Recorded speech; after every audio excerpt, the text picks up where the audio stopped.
Hi, it's Davy Mooney coming to you from the University of North Texas, where I run the jazz guitar program. Benedetto artist, Sunnyside Records artist. Got my Sunnyside CDs up here, and there's a new one on the way. I've got two Mel Bay books. There's the brand new Into the Labyrinth, An Anatomy of Position Playing for Jazz Guitar, and my previous book, Personalizing Jazz Vocabulary. And getting ready to start the semester over here at UNT, so it's a very busy time, very exciting time. Really looking forward to the start and working with everybody. But I wanted to talk today about something a little different. I usually, in these videos, I take a song, kind of a hard modern jazz song, and explore, my approach to the harmony and the approach I take to playing on the tune. Today I want to talk about a scale, and that's the augmented scale. And when I say the augmented scale, I know jazz terminology is, sometimes you have different names for the same concept, and then if you get into the classical realm, they might have different names and a whole different interpretation of a certain concept or a certain scale. So when I say the augmented scale, I'm referring to the hexatonic, the 6-note augmented scale. Like for instance, if I say B augmented scale, what I mean is the notes of a B augmented or triad, and then the notes a half step below that. So you end up with a 6-note scale. So for me, B augmented would be like B, D natural, D sharp, F sharp, G, A sharp. And it's a really cool scale. It's symmetrical, and it's a mode of limited transposition. It's not one of the Messiaen modes for some reason. I was doing a little digging on that, trying to figure out why it's not. And there's a Wikipedia page, and there's many resources that go into that are way beyond the scope of this video. But that scale, there are only so the B augmented scale is the same as the E flat augmented scale, and it's the same as the G augmented scale. So there's only four of them, unique pitches, sets of pitches of that scale, kind of like the half-whole diminished scale, but that's another video. And I want to talk a little bit about my history with this scale, as I often do. I don't think these videos aren't meant to be comprehensive, I'm not going to say anything about Oliver Nelson or Michael Brecker, except for just talking about them, because I know they use the scale as well. But I've talked about my own personal relationship with it and my own history with the scale. And I'll see where we go with that. So I remember the first I heard about this, and the reason I picked the B augmented scale, is when I was in high school down in New Orleans. I took a guitar ensemble class at the University of New Orleans with the great Steve Bazikowski, one of my mentors. And I remember him talking, I don't remember why we were talking about giant steps. I mean, if you're in a jazz class, you're probably going to end up talking about giant steps a lot. But he was talking about how one approach to playing on that harmony is to just kind of generalize and play the B augmented scale through the whole thing, which of course is the same as the G augmented scale. Same as the E flat augmented scale, and those happen to be the three key areas of the tune, right? B, E flat, and G. You have that augmented triad that divides the octave evenly. And it's really interesting. It works. It sounds a little bit, I guess exotic is the term that comes to mind, if I can use that term. But if you look at, there's those two augmented triads right next to each other, right? The B augmented and the B flat augmented. And that scale also contains some major triads, like B major triad, E flat major triad, and G major triad in there too. So that's the three key areas of the tune. And so when I play on it, I feel like I use that scale more on giant steps on the first 8 bars or so, where the chords move at a faster clip, where you get the harmonic rhythm is like 2 beats per chord. But it just has kind of an interesting sound, and I'm going to go ahead and play a few choruses. I usually play at the end of these videos, but I'm going to put this right in the middle and play a few choruses on giant steps, and I'm going to try to combine this augmented scale sound with my usual sort of bop vocabulary. So check it out.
it's an interesting sound, right? It sounds, I'm going to say exotic again. I got to come up with a better vocabulary term. But it fits, and then it gives you this, it's a different flavor, right? It's a different seasoning to the song and to the harmony. And one other thing that I find kind of interesting, yes, there's the B triad, the E flat major triad, the G triad. And then when you're thinking about it in terms of like 5/1s, I find it kind of interesting that, like, for instance, so a B triad obviously works on a B major chord, but on a D7, a B triad gives you a kind of a 13 flat 9 sound, right? Which I usually associate with the diminished scale, with the half-whole diminished scale. So that, if you stay playing a B triad on a D7 going to G, that's kind of a altered dominant somewhat. And then, so then an E flat major triad, if you think about an F sharp 13 flat 9, that has an E flat triad in it that would take you to B. So they kind of work on the dominance as well. And of course a G triad gives you, a B flat 7, B flat 13 flat 9 that takes you to E flat. So yeah, there's a lot of information in that scale, and a lot of, it's kind of a chameleon, sort of like the half-whole diminished scale. And I like using it. And before, I'm going to talk about some different applications that I use, places where I use that scale kind of as a substitute for melodic minor. But one thing that I think is good to talk about, there's another John Coltrane song called One Down, One Up that I studied as part of Brad Shepik's excellent improv class at NYU when I was getting my PhD. And it's interesting because, it's a few years after Giant Steps. I think they recorded that in like 63 or something. There's a studio recording with Roy Haynes instead of Elvin. That's really cool. And it's that scale, it's that same scale. It's what I would call the B augmented scale, a B augmented triad and a B flat augmented triad together, but the bass is playing B flat as kind of like the root. So it made me wonder, like, well, I'm calling it B augmented, maybe it's B flat augmented, and the augmented scale is the augmented triad, and the augmented triad a half step above. And yeah, I don't know. That's kind of I try to not think about it too much, because then I get confused and upset. But that song is really cool. It's like an AABA tune where kind of like impressions, but instead of Dorian scales, it's augmented scales. So you have this B augmented scale with the B flat in the bass for the first two A's, and then the bridge is like an A augmented scale, but Jimmy Garrison's playing A flat in the bass. But it's really cool, and I transcribed. Remember, our assignment was to transcribe that solo, the train solo, and I think I did about 4 choruses of it, and then it gets real saxophonic, real kind of like false fingerings and whatever they call it in saxophone land. And it didn't seem to be that helpful when it got to that point, but just some really cool exploration of that sound. And it's funny, right, because it's kind of the same scale as Giant Steps, or that we were saying you could apply on Giant Steps. So I don't know, Train was definitely into some deep harmony. So that's a couple uses of the augmented scale. Another way, like I was just saying, some melodic minor applications. And I was thinking about this a lot because I recently did a video on Dance Cadaverous, the Wayne Shorter song. And I was pointing out that Herbie, excuse me, like the first chord of that tune, B minor major 7 to C minor major 7, on Herbie's solo, he goes, on the B minor, he plays these pitches, C sharp, D, F, F sharp, A sharp, which is kind of like a augmented scale application. It doesn't have all the pitches, but it's clearly not melodic minor, right? Melodic minor, B melodic minor would be one option, and it doesn't have an F natural in it. Again, though, you don't always have to conceive of things in terms of scales. That's kind of a way to simplify, I think, the education aspect of it. We can just say it's this scale here, and chord scale theory, which is one way to conceive of it. So maybe Herbie was just thinking, okay, it's a B minor major 7, I'm going to play some chromatic approaches to the arpeggio of the chord. And sometimes that augmented scale, the way I finger it, well, if I go back to the one from Giant Steps, I'm kind of seeing that there's a triad right there. So it's almost like the way I'm fingering it is I'm approaching something from a half step below, like this is the augmented, I'm just going.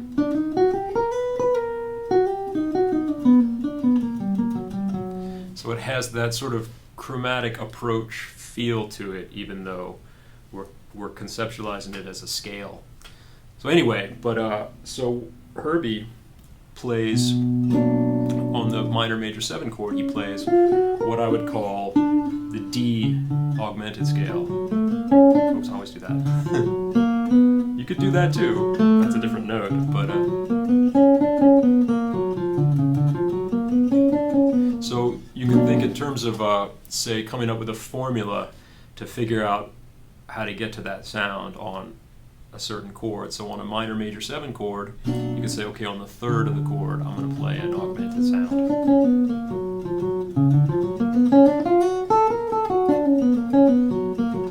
And of course, because of the symmetrical nature of it, you could, I mean, that's the same as saying on the 5th, right? Because the 3rd of B minor major 7 is D, and the D augmented triad is identical to an F sharp augmented triad, and it's also identical to an A sharp augmented triad. So yeah, you could say like, all right, well, you play an augmented scale on the 3rd, the 5th, or the 7th. So maybe you could just pick one. So I kind of think the 3rd, you know, just to make it easier on myself. And I kind of see it there, like an arpeggio. And again, I'm kind of just approaching it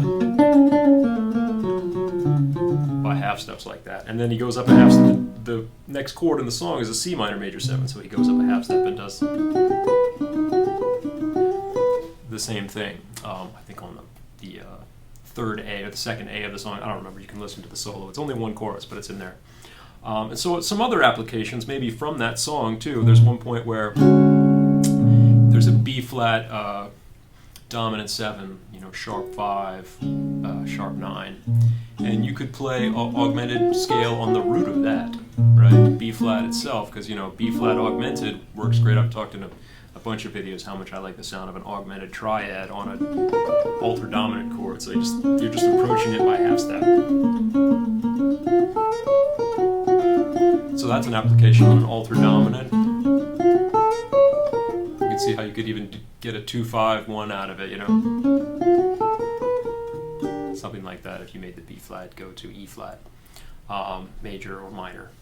And let's see, what's another one? So on a minor 7 flat 5 chord, so like in Dance Cadaverous, you have C sharp minor 7 flat 5. When you have a natural 9, I mean a melodic minor application might be playing E melodic minor off the 3rd. And it's a nice sound because you get the sort of, I think they call it Locrian sharp 2, so you get that natural 9 along with the flat 5. So that's a nice sound. Augmented scale as well, you could think about on the 3rd of the chord. So on the like an E augmented scale over a C sharp minor 7 flat 5 with a natural 9. Man, it's hard not to make a mistake sometimes in the guys when I'm saying all these so many sharps and flats and things. So I hope I said that right. So that's a cool sound. So if you're playing the song.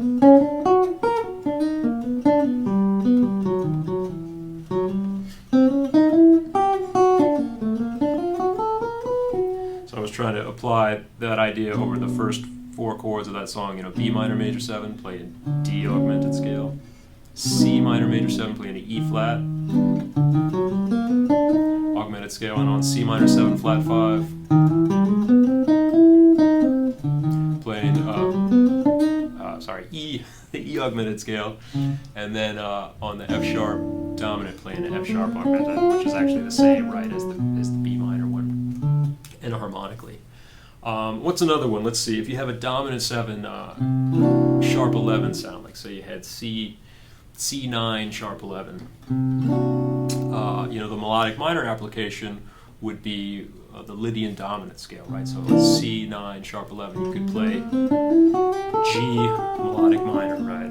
But again, you got that within that chord, you have an F sharp augmented. So you could play the augmented scale, F sharp augmented scale. So like an F sharp triad, augmented triad, and all the notes half step below that.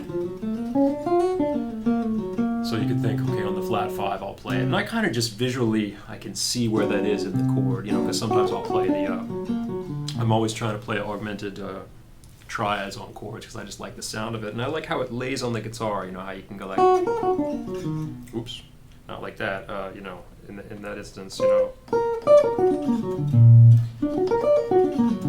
I talk about that fingering in the new book as well. So let's see, is that everything? Oh yeah, one more would be, say if you had a major 7 sharp 5 chord, like so you had an A major 7 sharp 5, that's a nice sound.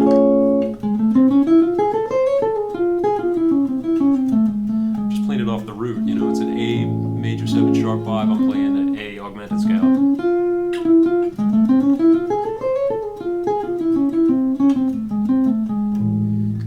Nice sound, right? So, yeah, really cool. So the way I use it in my day-to-day improvisation is kind of a next level of dissonance, say, from melodic minor harmony, which I sort of came up on and sounds very correct to me in a way. It seems like the right scale for that sound, and then the augmented scale gives you some notes that kind of sound chromatic and maybe some wrong notes actually, right? Like on a C, on the C9 sharp 11, you play F sharp augmented scale, right? You're getting an F natural, which is kind of technically maybe a no-no because the chord has a sharp 11, but it sounds cool, right? And you have a, what is that, a D flat. So anyway, it's a scale I really like, so, and I've used it on giant steps and as a substitute for some melodic minor applications, and I'm sure there's a lot more information out there and examples of people using this scale, but I encourage you to experiment with it and check it out. All right, have a good one.